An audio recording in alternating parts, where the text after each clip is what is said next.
कि आपने जो प्रश्नावली 6 और 7 सीखी थी, उस 6 और 7 प्रश्नावली का जो अनुप्रयोग है, अनुप्रयोग वो 8वीं प्रश्नावली में है, ऊंचाई एवं दूरी। कैसे समझेंगे? 2 मिनट में आपके सामने भूमिका बनाता हूँ। आप जब अपने स्थान से किसी दूसरे स्थान पर जाते हैं तो आपने देखा होगा कि बस मार्ग में जब आप यात्रा करते हैं, रोड में डिवाइडर होता है, जैसे कि आप यहाँ से जा रहे हैं और ये आने का रास्ता है। तो इस बीच में ये जो डिवाइडर होता है, इस डिवाइडर पर राजस्थान सरकार या फिर केंद्र सरकार, जिसके भी अंतर्गत ये सड़क है, या फिर टोल प्लाजा वाले जिनके अंतर्गत ये सड़क है, वो उधर पेड़ लगाते हैं। कई बार पेड़ के स्थान पर या सिटी चालू होने से पहले या टोल प्लाजा चालू होने से पहले बड़े बड़े रोड के लैंप लगे रहते हैं, बड़े बड़े। तो ऐसा थोड़ी ना है कि एक लैंप छोटा होगा, एक बड़ा होगा, एक बड़ा होगा, वो सभी एक ही जैसे साइज के होते हैं। परंतु कई बार क्या होता है कि आप जैसे कि इस वाले पेड़ से 1 किलोमीटर दूर है, तो यहाँ आप से जब चल रहे हैं कार द्वारा, तो आपको क्या दिखेगा कि ये वाला जो रोड लैंप है, ये तो आपको बड़ा दिखेगा और ये छोटा दिखेगा। ऐसा क्यों होता है? ऐसा इसलिए होता है कि इसको देख, ये आपकी आँख है और इस पेड़ को देख रही है। चूंकि इसकी दूरी ज़्यादा है, यह सहज रूप से दिख रहा है, और सहज रूप से दिख रहा है तो छोटा दिख रहा है। और चूंकि ये आपके पास है और दूरी भी कम है, तो इसलिए ये आपको, आपकी आँख को उठाना पड़ता है और आपको ये बड़ा दिख रहा है। तो आपने देखा कि यदि वस्तु दूर होगी, चाहे वो समान लंबाई की है और एक वस्तु उसी लंबाई की पास है, तो आँखों के कोण के अंतर के कारण उनमें छोटा या बड़ा वो दिखाई देता है। इसी आधार पर आपकी ये प्रश्नावली है।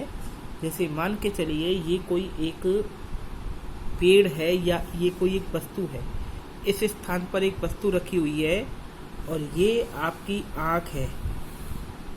आपकी आँख इस वस्तु को देखना चाहती है, तो इसको देखने के लिए आपने आँखों को उठाया। तो जब इस वस्तु को देखने के लिए आँखों को उठाया, तो उस समय इस रेखा और इस आँख के बीच में जो ये कोण बनना है, ये जो कोण होगा, यह कोण उन्नयन कोण कहलाएगा। क्योंकि नीचे से जब कोई वस्तु को देख रहे हैं ऊपर की तरफ और आंखों को उठाना पड़ रहा है, तो इस प्रकार बनने वाला कोण उन्नयन कोण कहलाता है। इसको एलिवेशन एंगल कहते हैं। ठीक है, इस समय वस्तु ऊपर होती है, आंखें नीचे होती है, या कोई देखने वाला नीचे होता है, आंखों को उठाना पड़ता है, उसके लिए इसे उन्नयन कोण। दूसरा इसका नाम उन्नति कोण या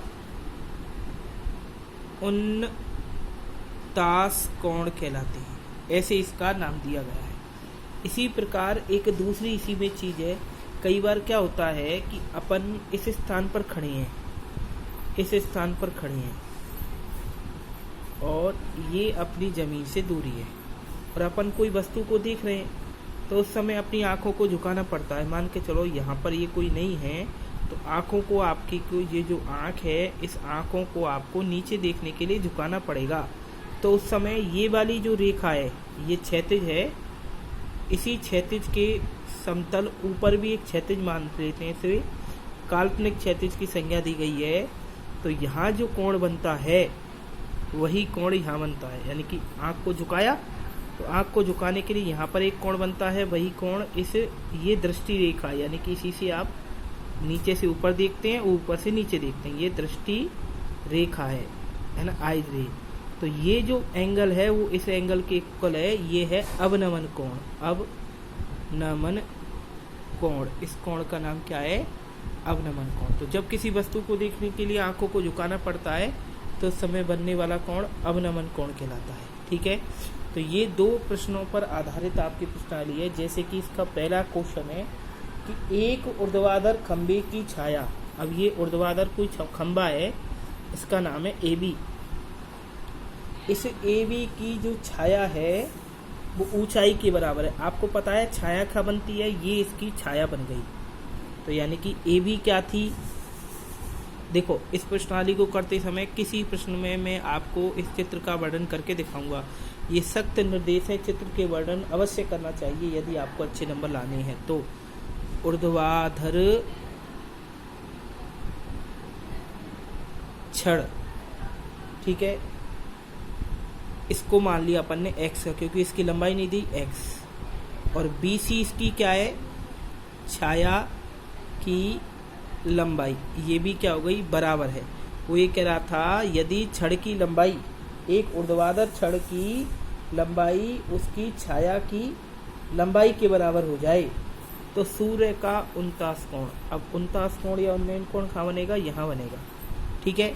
तो देखिए, ये ऊर्ध्वाधर खड़ी है तो 90 डिग्री का, तो यहाँ पर ABC को एक त्रिभुज मान लो, और इस त्रिभुज में कोण B बराबर आपको 90 डिग्री का दे रखा है, और थीटा का मान आपको ज्ञात करना है। तो देखो, इसमें आपको लंब का मान दिया है और आपको आधार का मान भी ज्ञात है। इसके बारे में तो कोई चर्चा नहीं है, दृष्टि रेखा के बारे में। क्या होता है लंब बटे आधार, tan थीटा।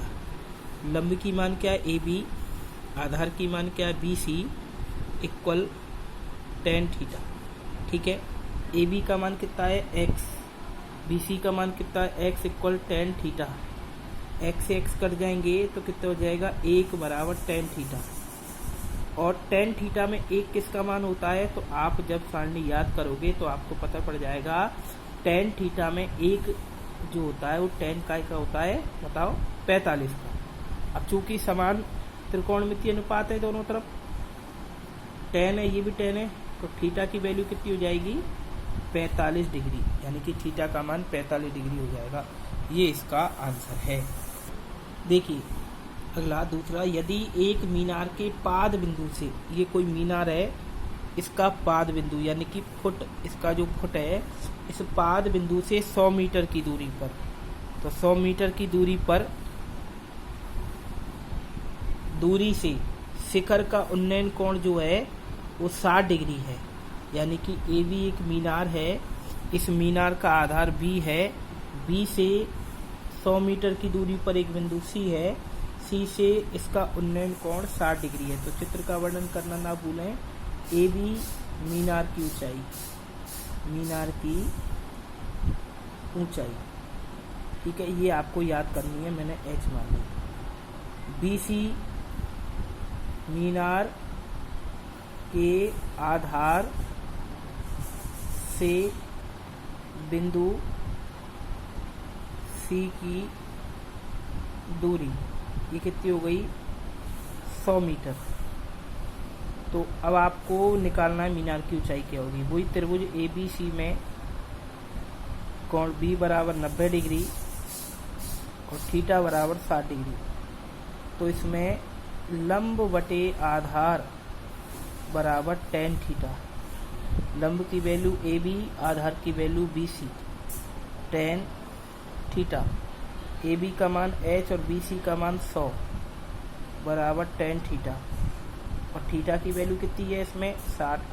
tan 60 का मान क्या होगा, √3। H बराबर 100√3 मीटर, ये इसकी हाइट हो जाएगी। यही क्वेश्चन आपको पूछ रहा था क्या होगा। अब देखिए तीसरा क्वेश्चन थोड़ा अलग है। 15 मीटर लंबी एक सीढ़ी एक दीवार, ऊर्ध्वाधर दीवार के शिखर तक पहुंचती है। ऊर्ध्वाधर दीवार हो गई AB, ठीक है, AB क्या हो गई, एक ऊर्ध्वाधर दीवार। अब इस ऊर्ध्वाधर दीवार पर एक 15 मीटर लंबी सीढ़ी पहुंचती है, ये हो गई सीढ़ी, ठीक है, ये हो गई ये सीढ़ी। सीढ़ी की लंबाई कितनी हो गई, 15 मीटर। अब जरूरी नहीं है आप सीढ़ी बनाओ, मैंने बना के दिखा दी है 15 मीटर, आप डायरेक्ट भी बना सकते हैं। ये हो गई सीढ़ी 15 मीटर की, और यह सीढ़ी दीवार के साथ, अब दीवार के साथ बना रही है, यानी कि ये दीवार थोड़ी ना है, ये दीवार है, दीवार के साथ 60 डिग्री का कोण बना रही है।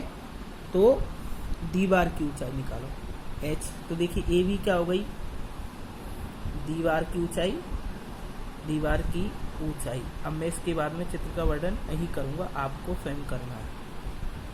AC क्या है, CD, CD की लंबाई, ये हो गई 15 मीटर, ठीक है।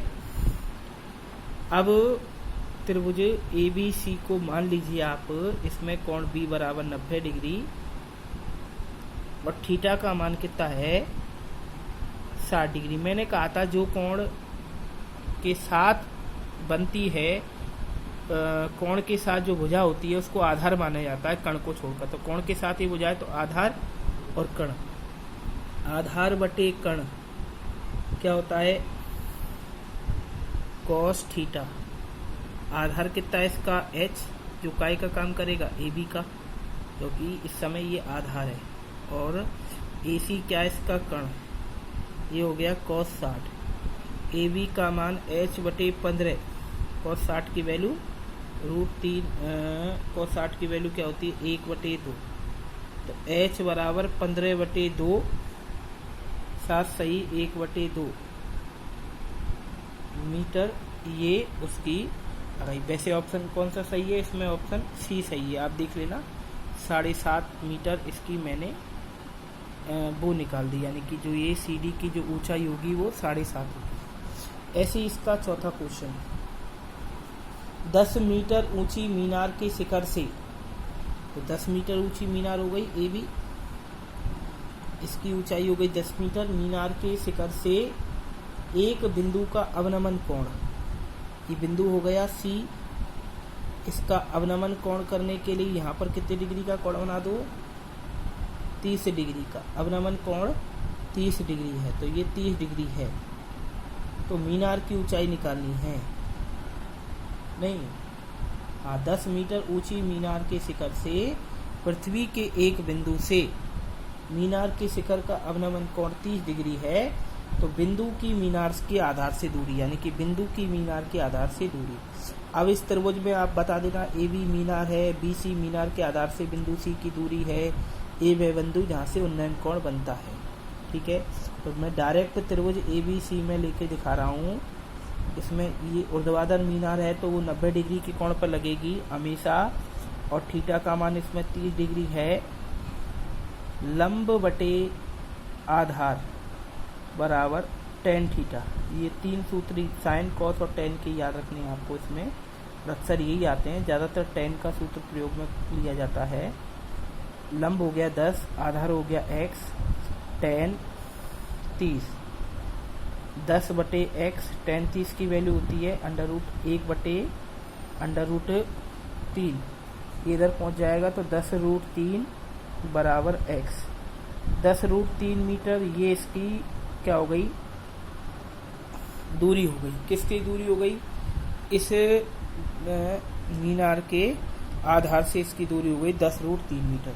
देखिए यहाँ पे तो इसका आंसर आ जाएगा ए, परंतु यदि √3 का मान लिख रहा हो तो 1.732 पूरा लिख के आना चाहिए।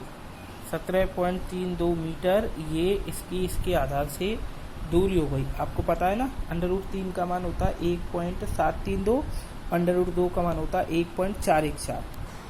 5वां देखिए, एक नदी के ऊपर एक पुल है, जैसे मान के चलो ये नदी है, नदी का ये पुल है, ऐसे करके नदी बह रही है और नदी का एक पुल है, ये सॉरी नदी का एक किनारा है और नदी का एक किनारा है, इसके ऊपर एक पुल है, ये पुल है, यहाँ से लोग आते हैं और जाते हैं, आने जाने का मार्ग है, ये क्या है पुल है। और ये जो पुल है ये नदी के तट के साथ 45 डिग्री का कोण बनाता है, 45 डिग्री का कोण बनाता है। यदि नदी के ऊपर पुल की लंबाई, ये जो लंबाई है नदी के ऊपर पुल की जो लंबाई है वो 150 मीटर है, यानी कि ये जो लंबाई है नदी के ऊपर पुल की ये है 150 मीटर, नदी के ऊपर पुल की लंबाई 150 मीटर है, तो इस नदी की चौड़ाई क्या होगी, यानी कि ये क्या होगी, ये चौड़ाई क्या होगी, यानी कि ये चौड़ाई क्या होगी, इसको मैं बी मान लेता हूँ, बी फॉर ब्रेथ। तो आपने देखा इसमें कर्ण दे रखा है और लंब पूछ रहा है, तो ये हो गया सी। तो इस त्रिभुज ए बी सी में समझ में आ गई ना, ये नदी की चौड़ाई हो गई और ये पुल तिरछा है जो कर्ण के रूप में, आप इसको ऐसे भी रख सकते हैं, ठीक है ना। तो परंतु यहाँ पर ये चौड़ाई ऐसे इसको नापेंगे, इसमें बी का मान कितना होगा 90 डिग्री, और थीटा का मान 45 डिग्री। लंब बटे कर्ण बराबर साइन 45। इधर भी माना जा सकता है कोण, तो ये आधार माना जाएगा, आधार बटे कर्ण, तो वो भी ये हो जाएगा। तो लंब की वैल्यू ब्रेथ, कर्ण की वैल्यू 150, साइन 45 की वैल्यू 1/√2। बी बराबर 150 अपॉन √2, क्योंकि 150 क्रॉस मल्टीप्लिकेशन में आ जाएंगे।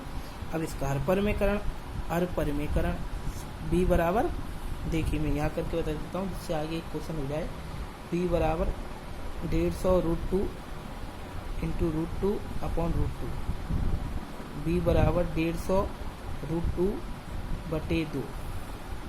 बी बराबर 75√2 मीटर। इसकी क्या हो जाएगी, ब्रेथ हो जाएगी, चौड़ाई हो जाएगी। 6 नंबर क्वेश्चन। 6 नंबर जो क्वेश्चन है वो है कि दो खंभों के शीर्ष, दो खंभे हैं, एक ये खंभा है, एक ये खंभा है।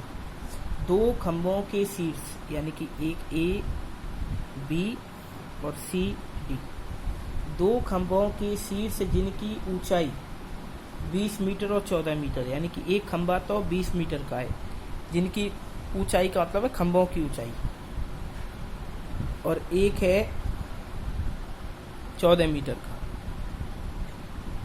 एक तार से जुड़े हुए, यानी कि ये खंभे का ऊपरी शिखर और ये खंभे का ऊपरी शिखर एक तार से जुड़े हुए हैं।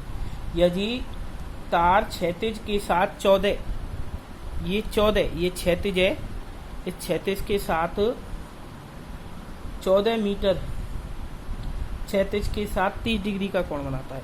यानी कि तार जो ऊपर बंधा हुआ है, जब उसको छोड़ेंगे तो ये क्षैतिज के साथ 30 डिग्री का कोण बनाएगा। तो इसको मैंने क्षैतिज मान लिया, ये तार का क्षैतिज हो गया। ये जो क्षैतिज है, ये तार जमीन पर गड़े हुए हैं, यानी कि ए बी एक तार है और सी डी एक तार है। तार ए बी का एक सिरा ए, तार सी डी के एक सिरे सी, ऊपरी सिरे से जुड़े हुए हैं, और जो तार जुड़ा हुआ है वो एक 30 डिग्री का कोण बनाता है क्षैतिज के साथ। अब वो कह रहा है तार की लंबाई याद करो, ये लंबाई याद करो। तो देखो बेटा, ये पूरा 20 है, ये 14 है, तो ये भी कितने का होगा, 14 का होगा। 20 में से 14 गए तो कितने बच गए, 6। तो ये वाला भाग कितने का हो गया, 6 मीटर का। इनके में आपको क्या दे रखा है, लंब, और क्या पूछ रहा है, कर्ण। तो आपको पता है लंब बटे कर्ण क्या होता है, साइन 30। लंब की वैल्यू 6 मीटर, क्योंकि ये 6 मीटर है। कर्ण की वैल्यू कितनी है पता नहीं, x है, x लिख दो, बराबर साइन 30 की वैल्यू होती है 1/2, 6 दूनी 12, तो ये हो जाएगा 12 मीटर बराबर x। तो ये तार के ऊपरी सिरे हैं वो 12 मीटर से बंधे हुए हैं। 7वां क्वेश्चन क्या कह रहा है, किसी मीनार के आधार से a तथा b, और फिर वो कह रहा है a ग्रेटर देन b, यानी कि a दूरी बड़ी है, b दूरी छोटी है। दूरी पर उसी सरल रेखा में दो बिंदुओं से मीनार के शिखर के उन्नयन कोण 30 और 60 डिग्री है। यानी कहने का मतलब है, ये एक मीनार है, इस मीनार के आधार से, मीनार का आधार है ए भी एक मीनार है, इस मीनार के आधार से ए और इसी मीनार के आधार से बी, क्योंकि ए दूरी बड़ी है, बी दूरी छोटी है। दो बिंदुओं के उन्नयन कोण 30 डिग्री व 60 डिग्री है। ये कोण 30 डिग्री है उन्नयन कोण,